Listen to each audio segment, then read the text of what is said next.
আসসালামু আলাইকুম। আজ আমি কথা বলছি একটি অসম্ভব দিন নিয়ে, যার নাম ৩৬ জুলাই।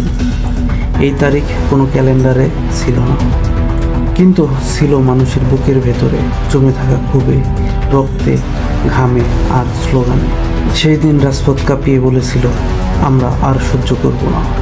ছাত্র, যুবক, শ্রমিক, মা, বোন সবাই একসাথে দাঁড়িয়েছিল অন্যায়ের বিরুদ্ধে। ৩৬ জুলাই ছিল প্রতিবাদের আগুন, একটি দিনের নাম যে দিন জন্ম নিয়েছিল একটি নতুন বাংলাদেশ। এই দিন আমাদের শিখিয়েছে, ভয় পেলে অধিকার আসে না, লড়তে হয়, জাগতে হয়, জিততেই হয়। ৩৬ জুলাই হারিয়ে যাবে না, এটি বেঁচে থাকবে প্রতিটি প্রতিবাদে, প্রতিটি জেগে ওঠা হৃদয়ে। ইনকলাব জিন্দাবাদ।